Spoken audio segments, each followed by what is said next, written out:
कुरान पाक में जो कुछ कहा गया है, अहादीस में जो कुछ बताया गया है, उस पर अमल करना लाजमी है। कर्नाटक हाईकोर्ट में हिजाब मामले पर आज 11वें दिन समाअत हुई। चीफ जस्टिस अवस्थी ने आज मुबाहिस को 4 बजे तक खत्म करने की वकीलात से दरख्वास्त की। सबसे पहले एडवोकेट यूसुफ मोचाला ने हिजाब की हिमायत में अपने दलाइल पेश किए।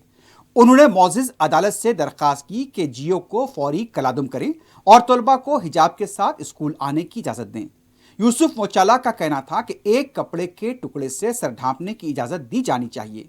कॉलेज की तरफ से तलबा को रोकना ठीक नहीं है। एडवोकेट यूसुफ मोचाला ने कुरान पाक और अहादीस का हवाला देते हुए हिजाब की अहमियत पर अपने दलाइल पेश किए। पर्दे की जो अहमियत है उससे भी वाकिफ करा गया। एडवोकेट रवि वर्मा ने कॉलेज डेवलपमेंट कमेटी में एमएलए को सदरशीन बनाए जाने पर सवाल उठाए। उनका कहना था कि कमेटी के 12 अरकान के मिन जिमला 11 का तकर्रुर एमएलए करता है। एमएलए को मुकम्मल इख्तियार दिया गया है। उन्होंने भीम सिंह बमुकाबला हुकूमतहीन मुकदमे का हवाला देते हुए कहा कि रुकने पार्लियामेंट को सिफारिश का इख्तियार दिया गया था, लेकिन इंतजामी उमूर का इख्तियार नहीं था। उनका कहना था कि अगर कॉलेज डेवलपमेंट कमेटी के फंड्स में धांधलियां होती हैं तो कौन जवाबदेह होगा? क्या एमएलए को इसका जवाबदार बनाया जाएगा? क्या वो इस सिलसिले में जवाब दे सकते हैं? बाद में एडवोकेट बाला कृष्णा ने स्कूल और कॉलेजेस के अहाते में हिजाब पहनने वाली तालिबात का पीछा करने वाले मीडिया के नुमाइंदों के खिलाफ शिकायत की। उनका कहना था कि मीडिया के नुमाइंदे कॉलेज में दाखिल होकर मासूम तलबा का पीछा कर रहे हैं।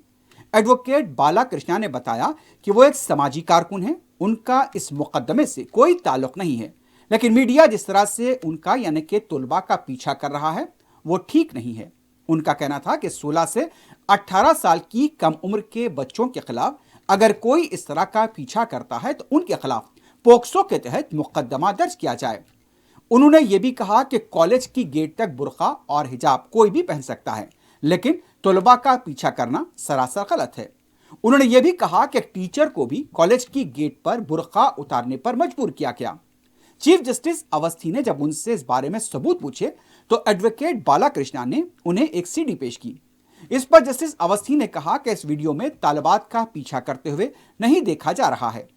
एडवोकेट बाला कृष्णा ने कहा कि मीडिया को इस तरह के कवरेज से रोका जाना चाहिए। एडवोकेट सुभाष झा ने इस मौके पर कहा कि कर्नाटक में इस मामले में जो कुछ हो रहा है वो सबकी नजरों में है। उनका यह भी कहना था कि अदालतों में हिजाब बुर्के को लेकर मुसलसल मुकदमे चलते आए हैं।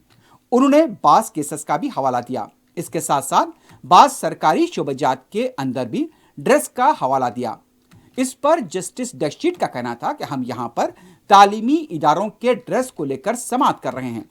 एडवोकेट झा का यह भी कहना था कि कई ऐसी तंजीमें हैं जिसमें उन्होंने नाम लिया पीएफआई, सीएफआई का और जमात इस्लामी का।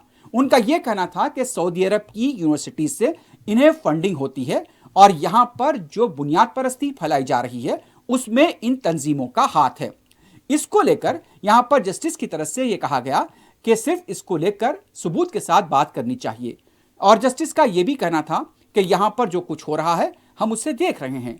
इस पर एडवोकेट झा का यह कहना था कि इसी तरह की बुनियाद परस्ती की वजह से शिमोगा में एक नौजवान का कत्ल हुआ।